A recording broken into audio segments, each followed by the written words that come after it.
How to speak fluently. On Monday morning, I walked into school with my backpack slung over my shoulder.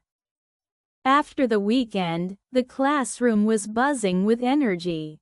Everyone was still talking about the big event from Friday night, the school party. I had been thinking about it all weekend too because it was one of the most exciting parties I had ever attended.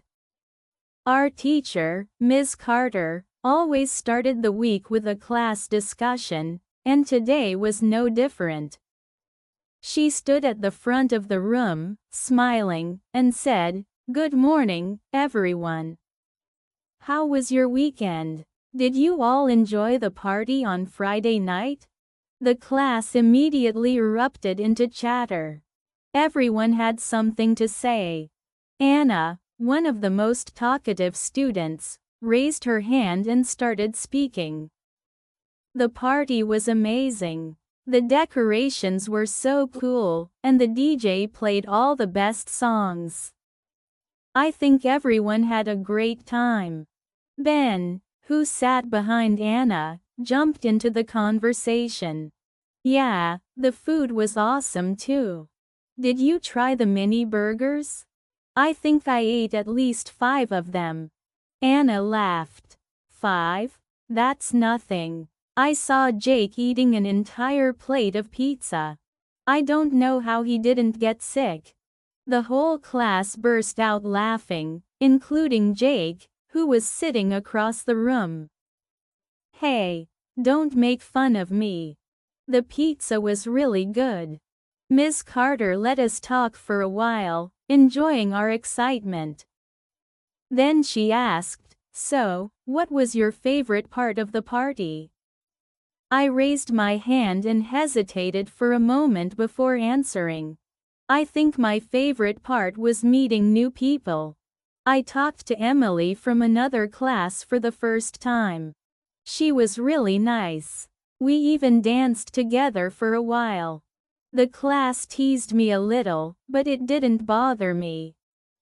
I was proud of myself for talking to her. Then Ben added something that caught everyone's attention. You know what I thought was really cool? Lucas and Pedro, the new guys from Brazil, were at the party too. Their English isn't very good, but they were still able to talk to everyone and have fun. They made a lot of jokes, and people loved them. It was like they didn't care about making mistakes, they just wanted to communicate. Anna nodded. Yeah, they were so funny. Pedro kept saying, "England is too cold," and Lucas kept asking, "Where is the sunshine?" Even though their sentences were short, they made everyone laugh. I agreed. It was interesting to see how they didn't know many words, but they still spoke fluently. I know some people who have studied English for years but are too scared to speak like that. Ms. Carter smiled. That's a great observation. Lucas and Pedro showed you an important lesson about speaking fluently. It's not about knowing thousands of words or having perfect grammar. It's about being able to communicate without long pauses. They used the words they knew, and it was enough. Sarah, who sat near the window, raised her hand. But Ms. Carter, how can we speak like that? Do we have to go to parties and make jokes like Lucas and Pedro? The class laughed again, but Ms. Carter shook her head. Not exactly, Sarah. Let me explain. Many students think fluent speaking means speaking fast or using lots of big words. But the real definition of fluency is speaking smoothly, without too many pauses. It's about being able to express your ideas naturally, even if your sentences are simple. For example, she continued, Lucas and Pedro might know only 500 words, but they use those words confidently. Some of you might know 2,000 or 3,000 words, but you hesitate because you're afraid of making mistakes. That's the difference. Fluency isn't about how much you know, it's about how you use what you know.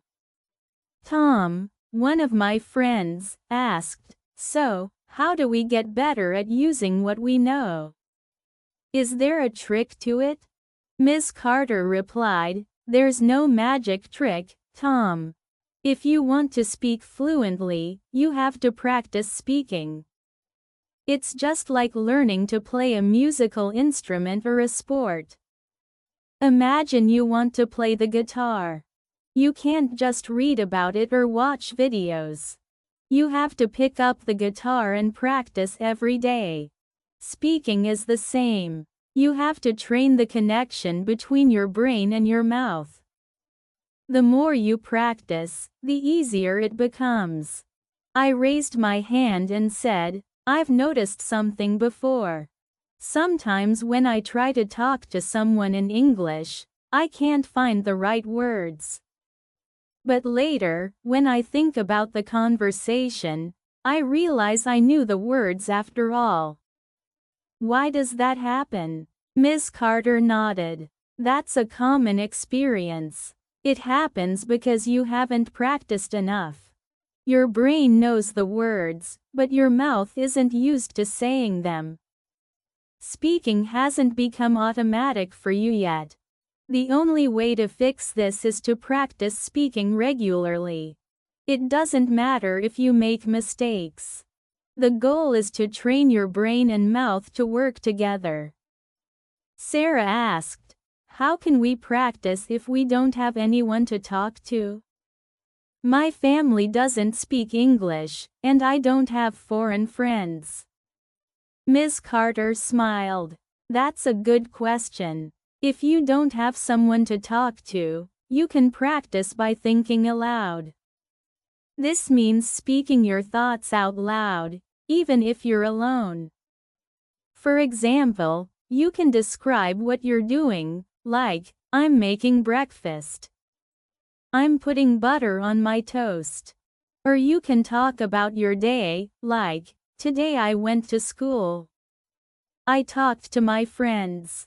I learned something new.' It might feel strange at first, but it's very effective." Tom looked skeptical. "But won't it feel weird to talk to myself?" Ms. Carter laughed. "It might, but remember, it's just practice. You're training your brain and mouth. After a while, it will feel normal. And when you talk to real people, you'll see a big improvement. The key is to practice every day, even if it's just for 10 or 15 minutes." After her explanation, Ms. Carter gave us an activity. She divided us into pairs and asked us to have a short conversation about the party. "Don't worry about grammar," she said. "Just focus on speaking without long pauses." I paired up with Jake, my best friend. At first, it felt a bit awkward, but we started talking about the food at the party. Jake said, "I ate so much pizza. It was so good." I replied, "Yeah, I liked the chocolate cake. It was really sweet." As we talked, it became easier. We laughed about the jokes Lucas and Pedro had made and shared our favorite moments from the party. By the end of the activity, I felt more confident about speaking. Ms. Carter said, "Great job, everyone. Remember, speaking fluently takes time and practice. Don't be afraid to make mistakes. The most important thing is to keep going." That evening, I decided to follow Ms. Carter's advice. As I walked home, I tried thinking aloud. I said to myself, "Today was a good day." I talked about the party. I learned about speaking fluently. I will practice every day. It felt a little strange at first, but I kept going. Over the next few weeks, I practiced speaking every day.